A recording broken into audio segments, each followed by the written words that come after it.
The wind raced down Riverstone Avenue like it had somewhere to be, slapping newspaper pages against fences and whipping leaves into anxious spirals. It was the kind of wind that didn't just bring cold, it brought reminder of what was missing, of what was waiting.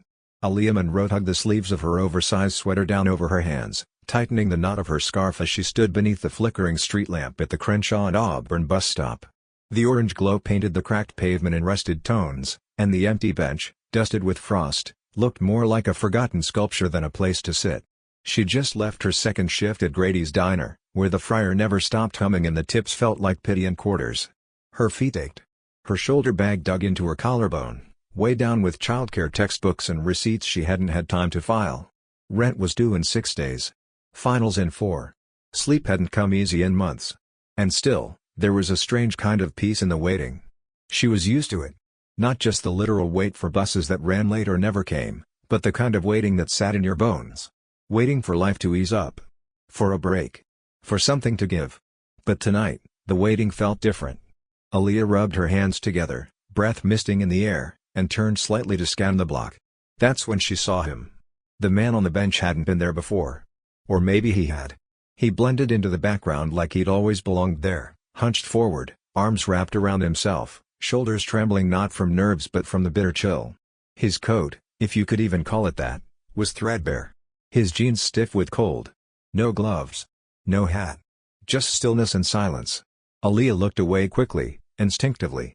Keep to yourself, her cousin Renee had warned her. You don't need to be the girl who brings home trouble dressed as charity. And yet. Elia looked back.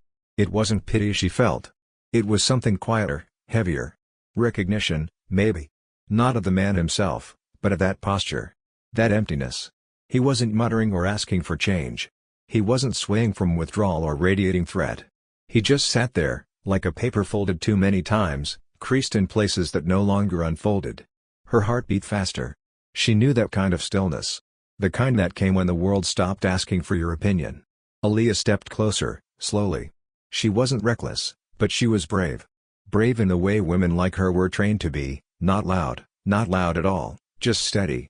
Quietly defiant in a world that ignored them. "Hey," she said, voice low and even. "You okay?" The man flinched. Just barely. His eyes lifted, and Elia was caught off guard by how aware they were. They weren't glazed or distant. They were clear. Deep-set. Blue-gray, like river stones in the rain. But faded somehow, like they had once held light, and now held the memory of it. "I'm fine," he murmured, hoarse. His breath was barely visible in the air, and Elia knew from experience that meant he was colder than cold. She hesitated. Her own hoodie was layered under her sweater, and the old peacoat she wore wasn't glamorous, but it was warm.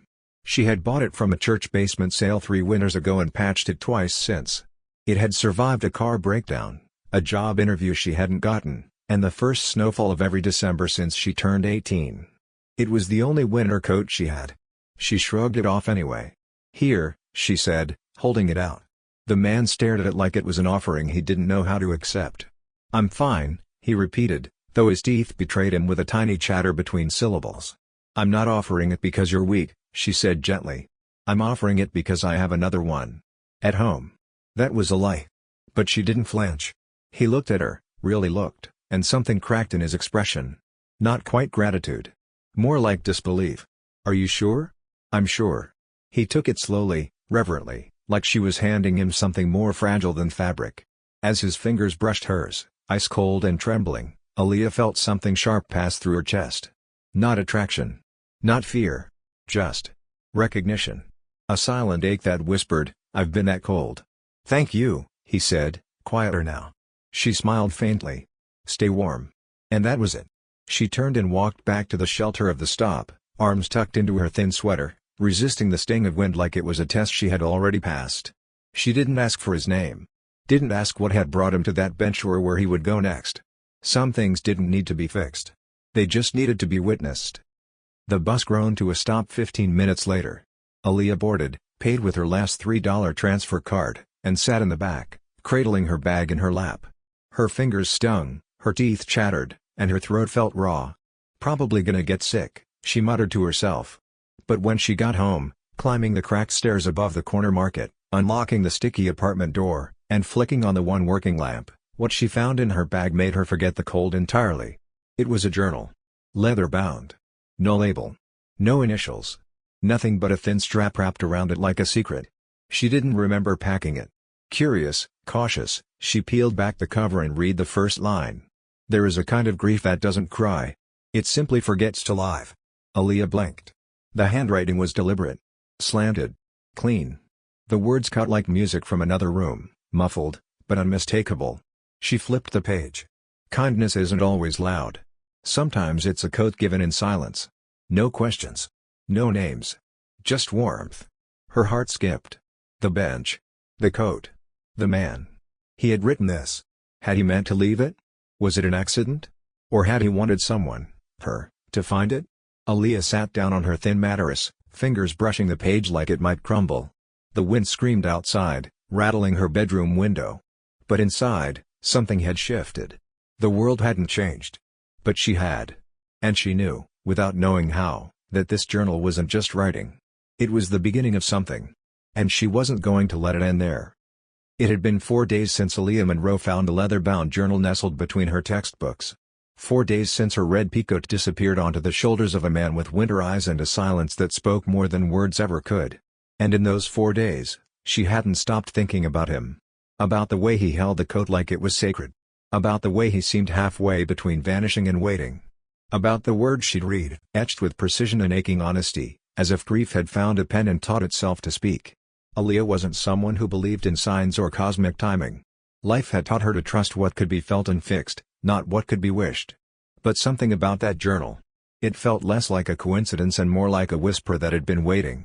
On Thursday morning, wrapped in a borrowed hoodie and an oversized denim jacket that smelled faintly of lavender dryer sheets, she made her way to the city library. Not the tiny branch near her apartment, the big one downtown. The one with echoing marble halls and wide staircases that made you feel like your questions might actually matter. She didn't have an appointment. Just a notebook, a highlighter, and a trembling hope that someone might recognize the voice inside the journal. The main librarian, a tall woman with silver-streaked curls and sharp, friendly eyes, met her at the reference desk. "Looking for something in particular?" she asked, her name badge reading, Glenda D. Elia hesitated, then placed the journal on the counter like it was evidence in a mystery only she understood. "I found this," she said quietly. "I think it belongs to someone. Someone important. Or maybe someone who used to be." Glenda raised an eyebrow but said nothing. She opened the journal carefully, skimming the first page, then the second. After a few moments, her lips parted slightly in surprise.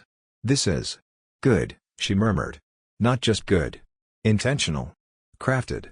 You recognize the writing?" Elia asked. Glenda gave her a slow, thoughtful look. "No. But the rhythm feels familiar. Like someone who used to write for people, not just themselves." She flipped to the back, searching for a name. "Nothing. There's no signature," Elia said. "But a lot of the entries are signed with H. Just that. Sometimes HC." Glenda tilted her head. "HC, huh?" She tapped her pen against the desk. "There was a man. Harrison Cormack. Or maybe Cole. Wrote essays about leadership, kindness, all that soul-searching stuff you see quoted on social media. But he disappeared years ago. Tragedy, I think. Something about a family loss. People stopped hearing from him." Elia's stomach flipped. "That's him," she said. "Or it has to be." Glenda leaned in. "You sure?" "No," Elia admitted. "But it feels true." There was a pause, then Glenda smiled. "You might want to check with an old small press on Larchwood Avenue. Indigo Street Publishing. They handled a lot of quiet literary types back in the day. If anyone knew HC before he disappeared, it's probably them." Elia jotted the name down, thanked her, and headed back into the biting wind with the journal clutched to her chest. The next day, Indigo Street Publishing turned out to be a narrow brick building wedged between a barbershop and a repair shop with more closed signs than open ones. The gold letters on the window were fading, and inside, everything smelled like paper and lemon polish. She was greeted by a man in his late 60s, short and wiry, with a face lined like a road map and glasses that kept slipping down his nose. "Can I help you?" he asked, not unkindly. Elia opened her bag and pulled out the journal again. "I think this belonged to someone you might have worked with." She flipped to a page with a familiar sketch, one she hadn't noticed before. A park bench. A bus stop sign. And two silhouettes. One sitting. One standing, holding something out. The man's gaze lingered on the page longer than she expected. Then he exhaled. "I'll be damned," he muttered. "So you know him?" she pressed. He nodded slowly. "That's Harrison Cole." Elia blinked. "That's his real name?" "Yes. Published under H.C. Cole for a while. Then just stopped." "What happened to him?" The man rubbed the back of his neck. "His wife and daughter died in a crash. Ice storm. Just a few blocks from their house. He was supposed to be with them that day, but got called into a last-minute interview. He never forgave himself. After that, he finished one more book, then vanished." Elia's heart ached at the image. "He didn't publish again?" "Nope. Didn't answer calls, didn't renew his contract. Word is he started drifting. Some said they saw him at shelters. Others thought he left the country. But there were always rumors." He leaned closer. "And now you say you met him?" "I think I did," she whispered. "I gave him my coat." For a moment, they said nothing. Just two strangers holding the edges of another man's unraveling. "Do you know where he might be now?" she asked. The man, whose name, she now noticed, was Elliot, considered. "There's a halfway house downtown. Not officially listed. But a few of our old writers ended up there over the years. A woman named Ruth runs it. If he's anywhere, it's there." He wrote down the address and handed it to Elia with a strange gentleness. "If you find him," he said, "don't push.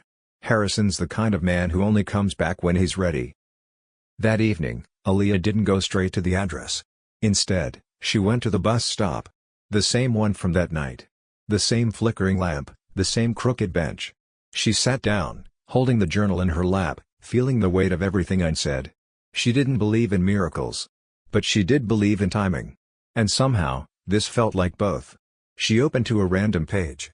"When the world stopped asking for my words, I stopped offering them. But silence isn't peace. It's just absence with better PR." She smiled, despite herself. Then, on the inside back cover, barely visible in the faded corner of the leather, she noticed a scribbled note. "If someone kind finds this, thank you. You reminded me I still have pages left." Her breath caught. She looked up at the streetlight, now glowing a little steadier than usual, and whispered to no one in particular. "I'm going to find you. Not to save you. Not to fix anything. Just to remind you that you still matter." And as the wind passed gently through the trees, for the first time in a long time, it didn't feel quite so cold. The building stood like a forgotten promise. Peeling paint clung stubbornly to its brick bones, and the iron gate squeaked with rusted hesitation as Elia pushed it open. The house on Nolan Street wasn't the kind of place you found on maps, it was the kind you stumbled into by accident or instinct. Its porch sagged under the weight of time, and wind chimes whispered secrets as they swayed in the chilled breeze. This was the address Elliot had given her. A sign on the window read, "Shelter and Soul, monthly rooms. No ID, no questions." Elia took a breath and knocked. The door opened slowly to reveal a woman in her 70s, maybe older, with tight curls of silver gray and eyes that knew too much. She wore a thick cardigan and held a steaming mug in one hand. She didn't smile, she assessed. "Yes?" the woman asked, voice cautious but not unkind. "I'm looking for someone," Elia said, stepping forward. "I think he might have stayed here. A man named Harrison Cole." The woman's gaze shifted slightly, lips pressing into a thin line. She didn't answer right away. "I'm Elia," she added, "and I don't mean him any harm. I think I have something of his. And I think he left it on purpose." The woman tilted her head. "Come in." Inside, the house smelled of peppermint and old wood. The walls were lined with paintings, not fancy ones, but soft watercolors and landscapes, some framed, some tacked up as if placed by the residents themselves. A fireplace crackled low in the corner of the communal room. They sat at a modest kitchen table with mismatched chairs. The woman poured tea into a ceramic mug and slid it across to Elia. "My name's Ruth," she said. "I run this place. I don't give out personal details, most who come here are trying to outrun something, not be found by it." "I understand," Elia said, wrapping her hands around the mug, grateful for the warmth. "But," Ruth added, "if you've come this far, then maybe you're not just anyone." She reached into a drawer beside her and pulled out a cloth bundle, gently placing it on the table. "He gave this to me a while back," Ruth said softly. "Said if someone ever came looking, someone kind, I should give it to them." Elia stared as she slowly unwrapped the fabric. Inside was a fountain pen, worn, elegant, the kind that wrote with memory. Alongside it was a folded note, yellowed slightly at the edges. If you found this, it means I didn't disappear as completely as I tried. Thank you for being proof that someone was still looking. H.C. Elia swallowed hard, a lump tightening in her throat. Do you know where he is now? She whispered. Ruth shook her head. He hasn't been back since the first snowfall. Said he needed to see the world from farther away. But he always returns eventually. The ones who haven't truly let go always do. Elia stood, the pen and note now cradled in her hand like relics.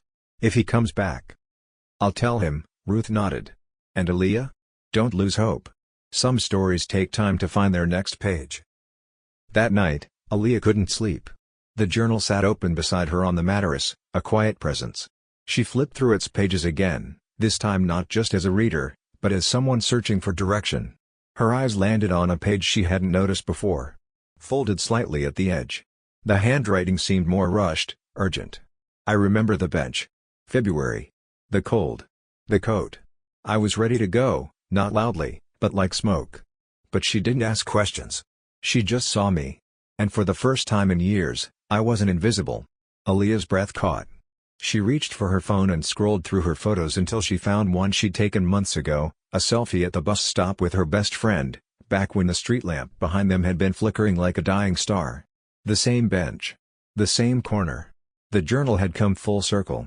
He had left it there deliberately. A breadcrumb. A tether. A cry. Elia threw on her borrowed coat and jeans, stuffed the journal into her bag, and ran down the steps of her apartment building. The cold hit her immediately, sharp, sobering. The kind of cold that makes you question yourself. She didn't stop. The walk to the bus stop felt endless. But when she got there, the bench was empty. Of course it was. It always was. She sat, her breath forming clouds. The sky had begun to flurry, soft, slow snowflakes spiraling down like punctuation marks on unsaid thoughts. Across the street, a neon open sign flickered in the window of a 24-hour laundromat. A stray cat trotted across the sidewalk. Nothing else moved. Then, footsteps. Soft. Hesitant. Familiar. Elia turned slowly. And there he was. Harrison. Same eyes. Same posture. But something was different. He met her gaze this time. Didn't flinch. Didn't look away. He stood at the edge of the sidewalk, hands in the pockets of a navy jacket that didn't quite fit. Then, slowly, he sat. Not next to her, but near enough that the space between them felt intentional. I wasn't sure I should come, he said, voice low, rough like an old radio turned down too low. I wasn't sure I'd still be here, she replied. They sat in silence. The kind that hummed with memory. The kind that didn't need filling. I read her words, she said, pulling the journal from her bag. Every single one. They mattered. He closed his eyes for a moment. I didn't think they would. They did, she said. They do. More silence. Then, softly, you gave me your coat. I didn't know who you were, she said. I still don't. Not really. But that night, I didn't see a stranger. I saw someone holding something too heavy to carry alone. His eyes glistened under the glow of the street lamp. That night, I thought it was the end of my story, he said. She looked at him gently. Maybe it was just the end of the chapter. He smiled faintly. It was small, but it was real. Why are you doing this? He asked. She thought for a moment. Because someone once told me the world isn't broken, just bruised in places we haven't touched yet, she said. I think you're one of those places. He turned to face her more directly, vulnerability etched in the lines of his face. What if I don't know how to begin again? You don't have to begin again, she whispered. You just have to begin. And in that quiet corner of the city, beneath the flurrying sky, two souls weathered by loss sat on a bench where a story had nearly ended. And instead, it began again. The mornings started to feel lighter. Not warmer, winter still held the city in its tight, icy grip, but lighter, in the way a weight begins to shift when it's shared between two people instead of one. For Elia, this was unfamiliar territory. She had lived her entire adult life pulling herself up, folding herself into manageable boxes, keeping her hope modest and her kindness efficient. But something had cracked open since that February night on the bench. Someone, had come back to life. Harrison showed up the next morning at Rosella's Diner, a modest spot tucked between a pawnshop and a convenience store that mostly sold expired candy bars. Elia worked there part-time for tips and a free meal at the end of every shift. That morning, she was restocking sugar packets when she saw him through the glass. He stood there for a full minute, looking at the door like it might bite him. Then, finally, he stepped in. He didn't speak at first. Just offered a nod. She slid him a black coffee without a word. And from that day on, he came every morning. Not to talk. To sit. To be. Elia didn't pry. She let the silence between them stretch into something comfortable, like an old sweater you stop noticing because it fits too well. But inside, she was changing. Quietly, profoundly. It started with a journal. She kept it in her bag, rereading a few lines every night like bedtime prayers. Each sentence revealed a man slowly disassembling his past, a man too afraid to grieve out loud, who poured his ache into paragraphs because it was the only container he trusted not to break. Then, one day, she pulled out her own notebook. At the same bench where it all began, she started writing, not essays, not poems, just reflections. Stories from her childhood, bits of her mother's sayings, memories of warm Sundays and burnt toast. It wasn't grand, and it wasn't meant to be. It was hers. And slowly, something shifted again. She began to see herself not as someone who had stumbled into Harrison's story, but someone who had one of her own. 3 weeks passed like that. Harrison came by the diner each day. He started shaving again. His posture changed. The deep hollows under his eyes softened. He even returned a book to the library, his own, published 10 years earlier, its corners dog-eared by readers he'd never met. Then one morning, he did something new. He asked if she had a minute. They sat outside on the stoop, coffee cups warming their hands. "I've been writing," he said without looking at her. "Not just in the margins. For real." Elia smiled. "I know." He blinked. "You do? You've got that look." "What look?" "The one people get when they've started talking to the part of themselves they forgot how to listen to." He chuckled softly. "You make everything sound like scripture." "I was raised by a social worker who believed coffee and poetry could save lives." They both laughed. Then Harrison grew quiet. "I want you to read it," he said, pulling a folded packet of pages from his coat. "If you're willing." Elia took it carefully. The top page read, "Winter Left," by Harrison Cole. She read it that night, curled under her thrifted quilt, a single lamp illuminating the words. It wasn't fiction, it wasn't even finished, but it was raw and unfiltered. The opening line was enough to keep her awake until 3 a.m. "The woman in the red coat never asked for my name, and I didn't give it. But that was the first time in years I remembered I had one." By the time she reached the final paragraph, Elia's chest ached in the best way. It wasn't sorrow. It wasn't even joy. It was recognition. This wasn't just his story. It was theirs. The next morning, she arrived at the diner early. When Harrison walked in, she handed the packet back with a sticky note attached. "Yes. This matters. And it's ready." He read her words, then stared at them like they were written in gold leaf. "I don't know what to do next," he admitted. "You send it," she said simply. "And then you keep writing." "To who?" Elia reached into her apron and pulled out a worn business card. "Elliot's from Indigo Street Publishing. He's waiting." That afternoon, they walked the 2 miles to Indigo Street together. Harrison didn't speak the whole way. When they arrived, Elliot opened the door with a grin that barely hid his disbelief. "I was starting to think you were a ghost," he said. "Maybe I was," Harrison replied. They handed over the packet. Elliot took it, flipped through a few pages, then looked up with glassy eyes. "You've still got it," he whispered. He turned to Elia. "You do know this is because of you, right?" She didn't answer. Just smiled. The days that followed were a blur. Elliot pitched the manuscript to a small non-profit publishing house known for printing reclamation stories, personal essays and memoirs from people who had nearly been lost to grief, incarceration, addiction, or homelessness. They loved it. But only under one condition: Harrison had to publish under his real name. Not H. Cole. Not anonymous. Just Harrison Cole. He hesitated at first. Then Elia told him, "You don't have to go back to being who you were.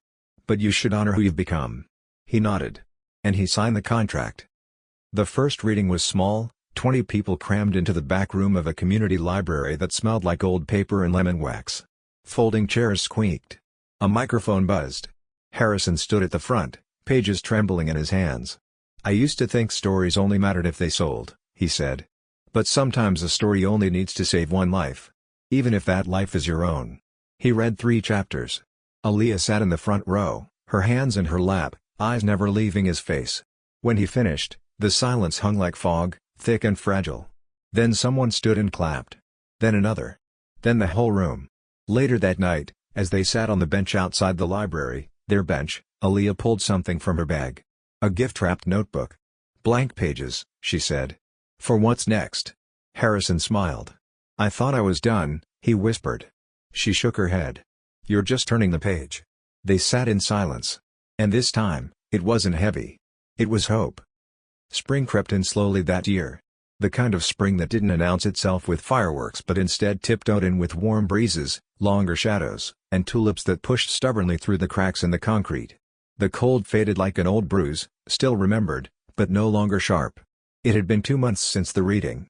2 months since Harrison Cole, once a recluse hiding behind pain and anonymity, had stood before a room full of strangers and said, "Sometimes, survival is the story." And now, something new was blooming, something they hadn't planned for, but had somehow always been building toward. Elia stood in front of a small brick building in the West Ward, a once abandoned community center now washed with a fresh coat of paint and the quiet hum of possibility. A new sign hung above the door, "The Next Page Project." She clutched a ring of keys in her hand. The building wasn't much, 2 floors, 4 rooms, 1 leaky sink, but it was everything they had envisioned. Inside, the scent of paint mingled with paper and second-hand furniture. Bookshelves lined the walls. Desks, some donated, some thrifted, stood waiting for their first journals. The floor was scuffed but sturdy. And in the far right corner, beneath a window that let in buttery afternoon light, sat a long oak table with mismatched chairs. This would be the space where stories began. Not stories of perfection, but of return. Of repair. Elia had pitched the idea months ago. A space for healing through writing, she told donors. Not therapy. Not charity. Just sanctuary. And to her surprise, people responded. A retired teacher donated shelves of poetry books. A carpenter built benches for the courtyard. An anonymous donor sent a box of blank leather journals with a single line typed inside each front cover, "Your story matters. Begin again." The ribbon-cutting ceremony was modest. No fanfare. No press. Just Harrison, Elia, and a dozen neighbors, some curious, some hopeful, some quietly in need of something they couldn't name. Harrison stood in front of the crowd, notebook in hand, and said only one thing. "This place isn't about fixing people. It's about reminding them they were never broken beyond repair." And that was enough. The weeks that followed unfolded like pages, slow and deliberate. Veterans came in first, drawn by the promise of quiet. Then single mothers. Then a teenage girl who didn't say a word for her first 2 visits but left behind a folded poem under her chair. "I don't talk much, but my pen does." Elia became the soul of the space. She hosted free writing circles on Saturdays, no rules, no grades, just pens and paper and permission. Sometimes they wrote letters to people they'd never sent. Sometimes they rewrote memories to make them survivable. And sometimes they just wrote, because silence had stretched too long inside them. Harrison didn't teach. He simply showed up. Every morning, he'd take his coffee and sit near the window. He wrote slowly, sometimes a paragraph, sometimes just a title. People began to greet him by name. They handed him their drafts, their stories. Not for edits, but for presence. He was no longer a ghost. He had roots again. And not just in the project, but in Elia. They never defined their relationship. There was no romantic confession, no cinematic kiss in the rain. Just shared space. Shared pages. A shared knowing. They moved around each other like 2 lines in a poem, distinct, but written for the same rhythm. One morning, Harrison handed Elia a small wrapped package. Inside was a second manuscript. Pages still left. By Harrison Cole and Elia Monroe. He had added her name. Without permission. Without explanation. Just trust. Elia looked at him, eyes wide. "You're part of this," he said simply. And she was. The manuscript wasn't a memoir. It wasn't fiction either. It was a tapestry, his reflections, her observations, pieces of dialogue from their first bench meeting, quotes from the writing circles, sketches of the bus stop. It was messy and real and beautiful. The publisher didn't hesitate. They printed a first run of 500. It sold out in a week. But that wasn't the point. The point was what followed. In the year that followed, the Next Page project expanded. A second location opened in a converted church basement on the south side. A podcast was launched where Harrison interviewed guests, not for fame, but for truth. The theme was simple: what page are you on? A classroom in the back was turned into a writing nook for kids. Crayon drawings decorated the walls. One read, "Here, even my sadness has a voice." They didn't become rich. They didn't need to. They became something rarer. They became needed. One chilly spring morning, Elia found Harrison at their original bench, the one on Maple and 8th, beneath the street lamp that once flickered lecked out. It had been restored. Someone had polished the rust, added a small plaque to the backrest. It read, "In honor of second chances and the stories that begin in the cold." Yellow tulips bloomed at its base, planted by a group of students from a nearby middle school. Harrison looked up at Elia as she approached, a quiet smile on his lips. "You remember what you said to me here?" he asked. She shook her head. "You said maybe I wasn't meant to disappear." She chuckled softly. "You weren't." They sat in silence. Then Harrison pulled a folded note from his pocket and handed it to her. It was scribbled on a napkin, the handwriting hurried and nervous. "Dear Mr. Cole, I read your book in a shelter when I was 15. Now I'm 20 and working at a library. Your story made me want to live again. Thank you." L.J. Elia folded the note carefully and slipped it into her journal. "I keep every one," she said. He nodded. Then, slowly, he reached into his coat pocket and handed her a small key. "What's this?" she asked. "For the lot next door," he said. "I'm thinking. Garden. A place to write under trees. Maybe benches. Maybe wind chimes." She stared at him. "That's the most romantic thing anyone's ever said to me." He grinned. "I'm getting soft." "No," she said, resting her hand over his. "You're getting true." That night, a little girl named Dana, no older than 8, visited the bench with her grandmother. She held a sheet of paper crumpled from her jacket pocket. "Is this where the story started?" she asked. "Yes," Elia said. "Right here. I wrote something," the girl whispered. "Can I leave it?" Harrison crouched beside her. "We'd be honored." She tucked the note under a tulip bloom and skipped back to her grandmother. Elia picked it up gently and read the red crayon scrawl aloud. "Thank you for making a place where sad things don't have to stay sad forever." Tears welled in her eyes. Harrison reached for her hand. They sat back down on the bench. Not to remember where it all started, but to witness how far the story had come. Because some stories don't end with a final line. Some stories echo. Some stories stay.